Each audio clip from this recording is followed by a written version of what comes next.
내 사업을 하고 싶다는 간절한 소망에 날개를 달아주는 청년 창업 런웨이, 저는 현병수입니다.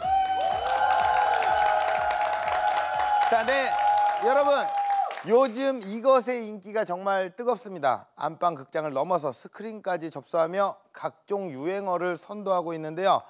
자, 무섭게 성장하고 있는 한류 문화 콘텐츠의 숨은 조력자, 황금알을 낳는 남자 김영석 대표님을 소개합니다.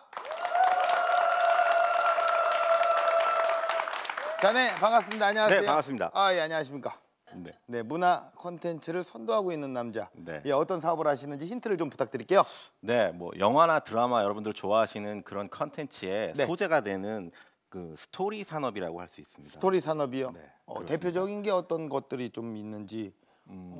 지금 보면 여러분들이 드라마나 영화 같은데 원작이라고 하는 게 있죠. 예, 예. 그러니까 어떤 뭐 소설이나 네. 뭐 그런 것들을 통해서 원작화시켜서 드라마나 영화를 만들기도 하는데 예, 예. 저희가 하고 있는 사업이 그런 원작의 소재가 되는 이야기 산업을 이끄는 일입니다. 아, 그렇습니까? 예, 대충 감이 옵니다. 자, 과연 어떤 사업을 하시는지 화면을 통해 만나볼게요.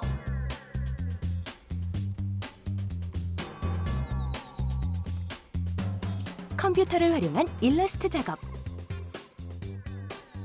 공모전 심사 시작할게요. 공모전 심사를 진행하는 모습.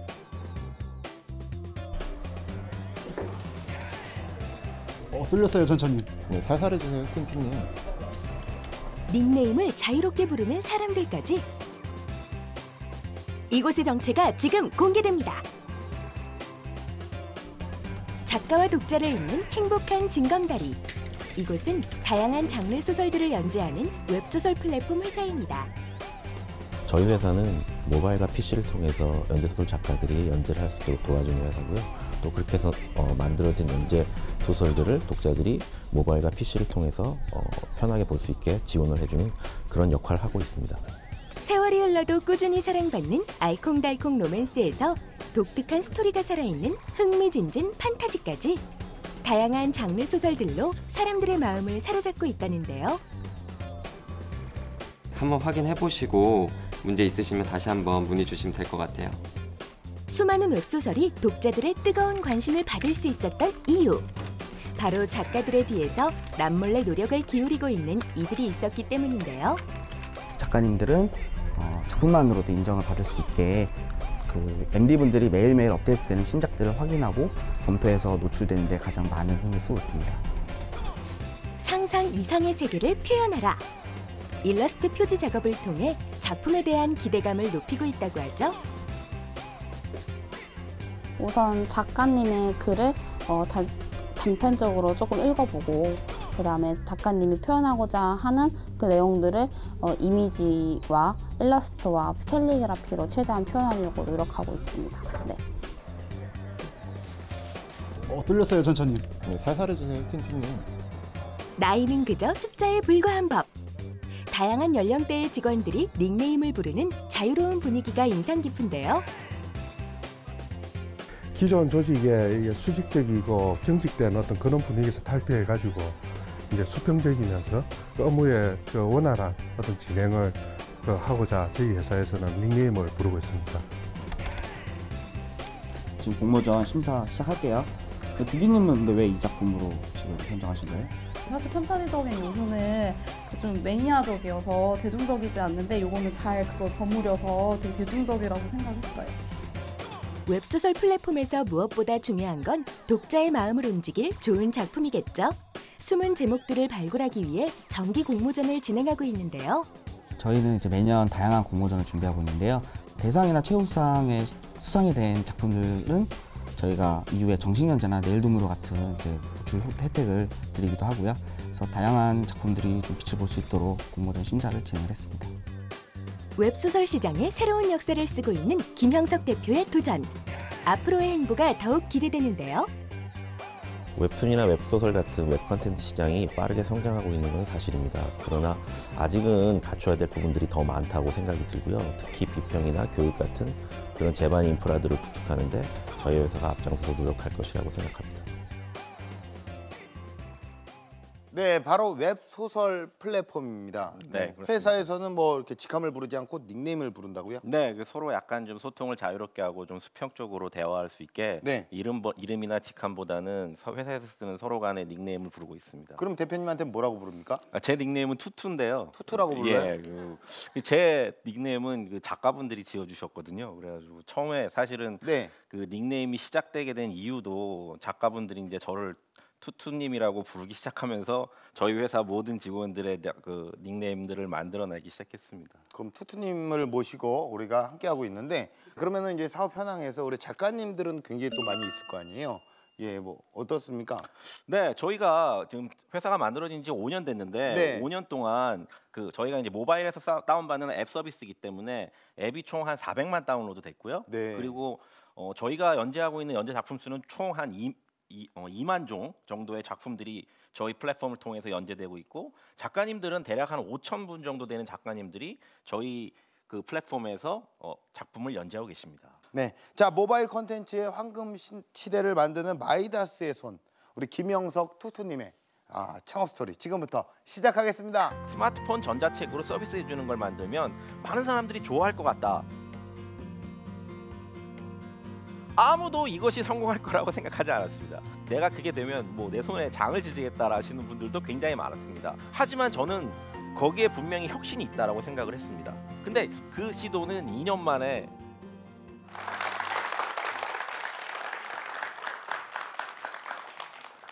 제가 오늘 여러분들한테 드릴 이야기는 기본적으로는 창업에 관한 이야기입니다. 어떻게 회사를 만들었고 어떤 회사를 만들었고 어떻게 각 그 난관을 극복했고 또 현재에 이르게 됐는지에 대한 부분들을 여러분들한테 말씀드릴 건데 크게 보면은 하나의 어떤 한 사람의 창업기라고 볼 수 있지만 그 안에 담겨 있는 주제는 세상에 이제까지 존재하지 않았던 새로운 혁신에 관한 이야기다라고 이해해 주시면 될 것 같습니다. 앞전에 진행자분하고 저하고 웹소설이 무엇인가에 대해서 간단히 이야기를 했지만 뭐 여러분들 아직까지는 웹소설이 뭐지? 이렇게 잘 모르실 부분들도 있을 겁니다. 하지만 웹툰은 좀 시간도 오래됐고 더 많은 사람들이 활용하고 있기 때문에 좀 잘 아실 겁니다. 아시는 것처럼 PC나 모바일 스마트폰을 통해서 보는 만화 이거를 이제 웹툰이라고 합니다. 웹소설은 마찬가지로 만화가 아니라 연재소설이다라고만 생각하시면 금방 이해하실 것 같습니다. 많은 사람들이 지금은 스마트폰을 들고 다니고 그 스마트폰을 통해서 다양한 형태의 컨텐츠를 소비하고 있습니다. 그중에서 연재소설은 매일매일 읽을 수 있다는 장점도 있고 또 많은 작가님들이 다양한 소재를 바탕으로 다양한 이야기들을 쏟아내고 있는데 그런 소재를 통해서 자기가 경험하지 못한 뭔가 판타지스러운 경험, 새로운 경험 이런 것들을 소설을 통해서 이해할 수 있다는 점들이 어떻게 보면은 스마트폰을 가지고 있는 독자님들한테는 굉장히 매력적인 콘텐츠다라고 생각될 수 있을 거라고 생각합니다. 사실 2011년에 지금 회사를 만들었습니다. 하지만 제 창업 경험은 2011년 이전, 그러니까 2007년부터 시작됩니다. 저는 좀 늦은 나이에 창업을 했는데요. 40대 중반에 창업을 하게 됐는데 지금은 뭐 이런 것들이 어찌 보면 조금은 창업 분위기에서 좀 활성화될 분위기는 하지만 당시만 해도 40대에 창업한다는 거는 굉장히 모험적인 일이었습니다. 왜냐하면 40대가 되면 뭐 일단 가족의 생계도 책임져야 되고 또 새로운 일을 하기에는 약간 두려움도 있고 뭔가 이렇게 제한적인 부분들이 많았습니다. 저 역시 그런 부분들을 많이 느끼고 있었는데요. 하지만 내심으로는 또 직장 생활을 오래 하면서 직장 생활에서 만족하지 못한 갈망들이 있었습니다. 내가 내 스스로 하고 싶어한 일을 새롭게 한번 추진해 보자라는 또 나름대로의 갈망이 있었기 때문에 그런 갈망들을 좀 채우고자 뜻이 맞는 사람들과 2007년도에 먼저 창업을 한번 해봤습니다. 근데 실제적으로 그 시도는 2년 만에 좌절됐습니다. 지금 더듬어서 왜 그러면 그때는 실패했을까라고 생각해 보면 크게 두 가지 이유가 있었던 것 같습니다. 첫째는 그 마음이 그렇게 절실하지는 않았다. 어찌 보면은 누군가에게 의존하는 마음이 좀 더 많았다라고 볼 수 있었고요. 두 번째 이유는 뭐냐면 뭐든지 그 운때라는 게 맞아야 되는데 운이 맞아야 되는데 우리가 하려는 서비스가 그 당시에는 너무 빨랐다라는 점이었습니다. 2010년도에 저희 나라에 스마트폰이라는 게 처음 들어왔습니다. 사람들은 굉장히 지금은 너무나 당연하지만 당시만 해도 굉장히 생소한 물건이었습니다. 전화기를 들고 다니면서 전화만 하는 게 아니라 뭐 단순히 문자만 보내는 게 아니라 만화도 볼 수 있고 게임도 할 수 있고 음악도 들을 수 있고 영화도 볼 수 있는 이런 복합적인 기계가 등장하기 시작했고 사람들은 그 스마트폰이라는 걸 들여다보면서 여기에 걸맞는 컨텐츠가 있었으면 좋겠다라는 생각을 하게 된 거죠. 그래서 2011년에 이제 다시 창업을 하게 되었는데요. 스마트폰이 등장을 통해서 새로운 컨텐츠를 만든다라고 했을 때 저희는 이런 생각을 해봤습니다. 스마트폰 누가 들고 다니지? 학생들과 직장인들이 주로 들고 다닌다. 그러면 학생들과 직장인들은 어떤 사람들이지? 그 사람들은 돈도 없고 시간도 없고 뭘 배우고 막 익혀서 자기 능력을 발휘해야 되는데 책을 사가지고 한 권 다 읽을 시간도 없고 또 어떻게 생각하면 매달 책을 사기에도 용돈도 빠듯하고 그럼 이런 사람들을 위해서 책에 있는 아주 중요하고 좋은 내용만 적당하게 갈무리해서 그 사람들의 스마트폰 전자책으로 서비스해 주는 걸 만들면 많은 사람들이 좋아할 것 같다라는 생각으로 교육 자기개발 컨텐츠를 만들어서 스마트폰용 전자책으로 서비스하는 회사를 처음에 시작을 했습니다. 예상과 딱 맞았습니다. 너무 많은 사람들이 호응을 했습니다. 그래서 서비스를 시작한 지 1년 만에 100만 다운로드, 지금으로 치면 뭐 어마어마한 성과입니다. 그 어마어마한 성과를 거두고 그런 걸 통해서 인기도 많이 끌게 되었습니다.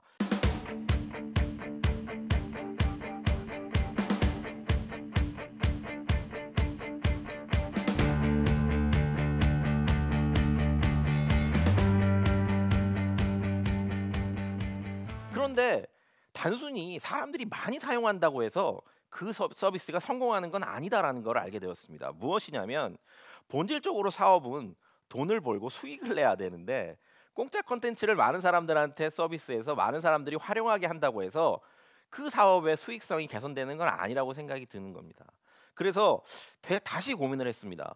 회사를 계속 운영하기 위해서는 우리가 사람들이 돈을 낼 가치를 느낄 수 있는 그리고 돈을 내고 이걸 사용할 만한 그런 컨텐츠를 만들어야 되는데 과연 그게 무엇일까라는 고민을 하게 됐습니다. 그러면서 다시 두 가지를 생각했습니다. 하나는 사람들이 기꺼이 돈을 낼 만큼 재미가 있고 흥미로운 컨텐츠여야 된다. 두 번째, 매일매일 주기적으로 연재가 돼서 사람들이 계속 반복해서 방문할 수 있는 컨텐츠여야 된다. 이런 생각을 하다 보니까 떠오른 것이 연재소설이었습니다. 그 연재소설을 모바일에서 적절하게 서비스할 수 있다면 이거는 사람들이 기꺼이 돈을 내고도 사용할 수 있는 그런 서비스구나라는 생각을 하게 된 거죠. 그래서 제일 처음 한 일은 무엇이냐면 인터넷에서 열심히 게시판이나 뭐 블로그나 아니면 카페나 이런 데를 통해서 자기 연재소설 작품을 연재하고 계시는 작가님들을 찾아봤습니다. 과연 이분들은 어떤 생각을 갖고 있을까? 이분들이 원하는 건 과연 무엇일까? 이 사람들이 콘텐츠를 만들 때 원하는 동기부여는 과연 무엇일까? 이런 부분들을 위해서 작가님들을 많이 만났습니다. 그 작가님들이 생각하는 공통적인 이야기가 있었습니다. 말해주는 공통적인 이야기는 뭐냐면 굉장히 거창한 게 아닙니다. 그분들은 이 마음속에 차오르는 창작의 욕구가 있습니다. 그 창작의 욕구를 자기가 가지고 있는 글재주를 통해서 피력하는데 굉장히 많은 자기 나름대로의 자부심과 그 매력을 느끼고 있는데 단 하나 이런 활동들을 꾸준히 그러니까 계속 지속하게 할 수 있는 그런 수익 모델이 필요했던 것입니다. 기존의 출판 시스템에서는 이런 창작자들을 받아줄 수가 없습니다. 왜 그러냐면 종이책으로 만들어서 파는 거는 상업 출판은 굉장히 높은 문턱이기 때문에 많은 사람들이 소설을 쓴다고 해서 그 모든 소설이 다 종이책으로 만들어질 수가 없습니다. 그래서 저는 그런 생각을 해봤습니다. 이 수많은 창작자들이 자유롭게 연재하면서 또 그 연재하는 과정에서 수익을 낼 수 있는 그런 컨텐츠 플랫폼을 만든다면 많은 사람들이 호응할 거고 많은 사람들이 호응해서 이 플랫폼을 통해서 연재를 하게 된다면 그러면 독자님들도 충분히 5,000원, 10,000원씩 돈을 내가면서 이런 연재물들을 볼 수 있을 것이다라는 생각을 하게 된 거죠. 결과적으로는 이 방법은 대성공을 거뒀습니다. 2013년에 저희가 웹소설 컨텐츠를 유료화 모델했을 때 아무도 이것이 성공할 거라고 생각하지 않았습니다. 심지어는 뭐 좀 심한 말로 내가 그게 되면 뭐 내 손에 장을 지지겠다 하시는 분들도 굉장히 많았습니다. 하지만 저는 거기에 분명히 혁신이 있다라고 생각을 했습니다. 왜 그러냐면 우리가 스마트폰을 들고 다니면서 스마트폰에서 보는 컨텐츠는 어떤 스마트폰으로 서비스를 하느냐, 어떤 레벨로 그 컨텐츠에 대한 서비스의 질을 높이느냐에 따라서 충분히 사람들은 구매할 만한 동기를 분명히 갖게 될 것이다라는 확신이 있었기 때문입니다. 결과적으로 저희는 2013년에 저희가 그런 우려를 딛고 웹소설 유료화에 성공을 했고, 그 웹소설 유료화에 성공하면서 많은 칭찬을 받았습니다. 웹소설 시장이 가지고 있는 한계도 분명히 존재한다고 저희들은 믿습니다. 저희가 생각하는 웹소설 시장의 한계점은 뭐냐면, 웹소설 시장이 이제까지 양적으로는 크게 성장을 해왔지만 질적으로 아직까지는 대중문화의 한 축으로 성장하는 데 있어서 부족한 부분이 많다는 점들입니다. 특히 웹소설 시장이 작가님과 독자님의 일종의 관계로서만 유지된다면 그거는 그들만의 놀이문화로 계속 줄어들 수밖에 없는 거고, 이것이 대중들이 원하는 대중문화가 될 수 있게 하려면 단순히 작가님과 독자님의 관계뿐이 아니라 그 중간에 비평이나 교육이나 미디어와 같은 제반의 컨텐츠 인프라들을 쌓아야 한다는 게 저희 회사의 생각이고 또 제 생각이기도 합니다.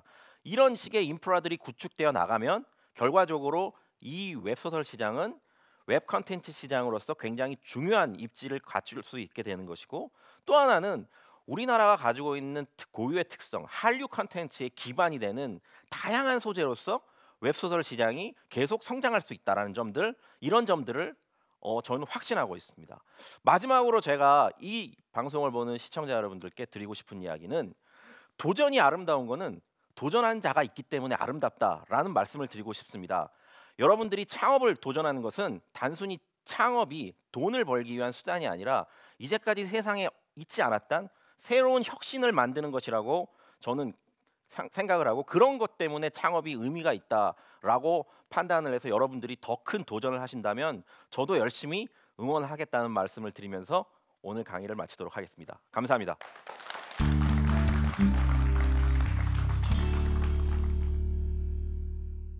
네, 강연 잘 들었습니다. 예, 네. 창업을 딱 정의를 내려주셨어요. 세상에 있지 않았던 것을 가지고 새로운 도전으로 혁신을 만들어내는 것. 네, 그렇습니다. 자, 콘텐츠 유료화라는 어떤 정면 돌파를 통해서 위기를 극복을 하셨고요. 그러면 이제 독자에게 독자들이 이제 수익 모델은 지불하는 비용으로 이제 충당을 하시는 건가요? 어떻습니까? 네, 간단히 말씀드리면 독자님들이 저희 그 콘텐츠를 보기 위해서는 유료 쿠폰이라는 걸 구매하셔야 됩니다. 그러면 이제 그 쿠폰을 구매하신 다음에 유료 작가님들의 컨텐츠를 볼 때는 그 쿠폰을 사용해서 작가님들의 컨텐츠를 보게 되면 그 수익이 저희와 작가님, 플랫폼과 작가님이 네. 배분하게 됩니다. 그래서 작가님들이 많은 수익을 가져가시면서 또 그걸 통해서 저 창작 욕구가 더 활발해지고 또 네. 그런 걸 통해서 계속 좋은 작품을 만들어내는 선순환 구조를 만들고 있습니다. 네. 자, 그러면 아무래도 이제 웹툰 시장이 성장세가 또 크잖아요. 그럼 네. 웹툰이랑 비교했을 때 이 웹소설 시장은 어떤 경쟁력의 차이가 있을까요? 웹소설이 웹툰에 비해서 경쟁력을 갖고 있었다는 점들은 어떤 거냐면 제작비 자체가 낮습니다. 뭐 예를 들어서 말씀드리면 웹툰을 연재하려면 3사람이 필요합니다. 한 사람은 스토리를 써야 되고요. 한 사람은 그림을 그려야 되고 나머지 한 사람은 그림 그리는 사람 어시스트를 해줘야 됩니다. 네. 채색을 하든지 밑그림을 그리는 작업들인데요. 이렇게 웹툰을 한번 연재하려면 3명이 필요하기 때문에 수익이 나도 셋이 나눠야 됩니다. 네네. 근데 웹소설은 작가 혼자 쓸 수 있기 때문에 수익을 혼자 가져갈 수 있는 거죠. 뭐 예를 들자면 웹툰은 걸그룹 같은 거고요. 웹소설은 이제 솔로 가수다. 그래서 행사를 뛰어도 셋이 나누는 것보다는 혼자 가져가니까 수익이 더 클 수 있다는 장점이 있습니다. 이제 이 점은 어떻게 말씀드릴 수 있냐면 그만큼 같은 시간에 더 많은 작품들을 연재할 수 있다는 장점이 있습니다. 콘텐츠 플랫폼 산업을 또 만들어가는 우리 창업 선배로서 꼭 좀 전하고 싶은 이야기가 있다면 어떤 게 있을까요? 웹툰이 미생 같은 작품 때문에 굉장히 크게 인기를 끄고 핫해지니까 굉장히 많은 사람들이 똑같은 웹툰 사이트들을 막 수십 개씩 만들었습니다. 그런데 지금 한 몇 년이 지난 상황에서 그렇게 비슷하게 만들었던 웹툰 사이트들은 다 흥미를 잃고 망하거나 아니면 더 이상 서비스가 되지 않는 상황이 됐거든요. 그러니까 저는 후배 창업자들한테, 특히 콘텐츠 비즈니스를 하고자 하는 후배 창업자들한테 꼭 말씀드리고 싶은 건 뭐냐면 절대 남들이 하지 않는, 남들이 하지 않았던 부분에서 혁신을 찾는 것들이 중요하다라는 점들을 꼭 말씀드리고 싶습니다. 자, 그렇다면 우리 현장에 있는 방청객분들의 의견을 좀 들어보겠습니다. 제가 전공이 문예창작인데 듣다 보니까 굉장히 흥미롭더라고요. 그래서 지금 구름이 그린 달빛 그거 또 나왔었고 이게 드라마에서 영화로 만들어질 수 있는 과정이 굉장히 궁금한데 어떤지 궁금합니다. 일단 뭐 간단히 말씀드리면 원작 판권을 드라마나 영화를 만드는 프로덕션이 원작 판권 계약을 통해서 구매를 한 다음에 그 원작에 대한 부분들을 그대로 유지한 채 다시 대본을 씁니다. 다시 이제 드라마 대본이나 영화 시나리오를 쓰게 되고 그런 거에 따라서 뭐 캐스팅이 이루어지고 그리고 나서 뭐 제작 투자가 이루어지게 된 다음에 뭐 방송국 편성이 이루어져서 저희 같은 시청자들이 그런 드라마나 영화를 볼 수 있게 만드는 과정입니다. 그렇다면 영상 제작 업체들이 선호하는 이 웹소설이나 웹툰의 원작은 과연 무엇이냐라는 건데 사실 정답은 없습니다. 뭐냐면 웹툰이나 웹소설이 굉장히 많은 인기를 끌었다라고 하더라도 그것이 꼭 드라마로 만들어진다는 보장은 없습니다. 왜냐하면 드라마나 영화를 만들기에 스토리가 너무 방대하거나 네. 아니면 캐릭터가 적합하지 않을 경우가 있기 때문에 결국은 국내 시장은 물론 해외 시장에서 먹힐 만한 소재가 과연 무엇이냐라는 점들을 가장 중요한 주안점으로 삼는데 그 히트를 쳤던 뭐 별그대나 그다음에 태양의 후예 같은 그런 장르의 로맨스 장르는 굉장히 아시아 시장에서 광범위한 인기를 얻을 수 있는 그런 소재이기 때문에 그런 쪽에 원작들을 찾는 경향이 있고 그런 원작들이 이제 컨택이 돼서 드라마나 영화로 만들어졌을 때 대박이 날 가능성이 높다. 철저하게 분석을 하셨네요. 네. 자, 그렇다면 공식 질문 드리겠습니다. 우리 대표님에게 웹소설 플랫폼은 무엇일까요? 네, 제가 생각하는 웹소설 플랫폼은 좀 거창하지만 대한민국의 미래 먹거리 이렇게 생각을 합니다. 볼거리도 아니고 읽을거리도 아니고 먹거리요? 네. 네. 뭐 제가 거듭해서 말씀드리지만 이 스토리 산업은 한국이 경쟁력을 갖고 있다라고 저는 생각합니다. 특히 이 한류의 기반이 되는 컨텐츠를 만들 수 있는 그 원천 소스이기 때문에 굉장히 중요한 산업의 근간이다라고 생각을 하고요. 컨텐츠가 흥할수록 코리아 브랜드가 같이 흥한다. 이런 측면에서 보면 이 이야기 산업이야말로 대한민국의 미래 먹거리가 될 수 있다. 네. 저는 그렇게 생각을 합니다. 아주 뭐 대한민국의 미래 다 먹어버리겠다. 세계를 먹어버리겠다. 한류로. 뭐 이런 또 강한 또 바램도 느껴졌습니다. 네. 자, 우리 대표님께서 꿈꾸시는 런웨이 어떤 모습일까요? 과연 지금 40대나 50대 되신 분들이 과연 나도 지금 창업을 해서 성공할 수 있을까? 이런 생각들을 많이 갖고 계실 텐데 제가 그런 사람들의 뭐 롤모델까지는 아니지만 하지만 뭐 이렇게 지탄이 맞는 대상이 돼서는 안 된다라는 생각을 항상 하고 있고요. 끝까지 지금 초심을 유지해서 지금까지 쌓아올린 성과들을 잘 유지해서 그런 사람들한테 좀 희망이 될 수 있는 그런 모습이 되는 게 제가 꿈꾸는 미래라고 생각을 합니다. 네, 또 우리 대표님께서 한류에 정말 새로운 블루오션으로 거듭나는 모습을 저희도 마찬가지로 응원하도록 하겠습니다. 오늘 좋은 말씀 고맙습니다. 네, 감사합니다.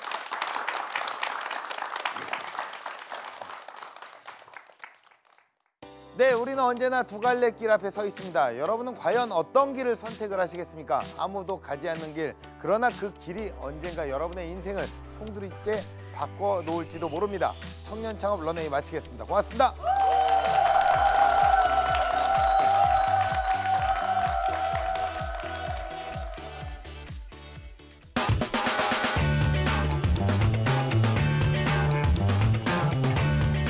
정체불명의 기계를 조작하는 여자.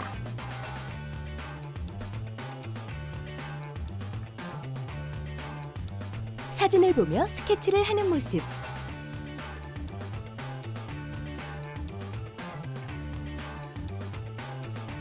색을 덧입히는 작업까지. 이곳의 정체가 궁금하다면 청년 창업 런웨이를 확인하세요. 사실 창업을 하게 된 가장 큰 이유는 제가 뭐 창업을 하면 반드시 성공할 수 있다 이런 생각 때문에 한 건 아닙니다. 눈치만 보고 있다가 다른 사람이 제가 생각했던 거를 해서 성공해내면 그건 정말 못 보겠다라는 마음이 들었기 때문에 사실 창업을 했습니다. 여러분들도 자기가 하고 싶은 일에 대해서 한번 도전을 해보고 도전의 결과에 대해서 겸허하게 받아들이면 되는 거기 때문에 두려움이나 이런 부분들보다는 용기를 갖고 도전할 수 있었으면 좋겠습니다. 지금은 나만의 길을 걸어갈 시간, 당신의 창업 이야기를 펼쳐보세요.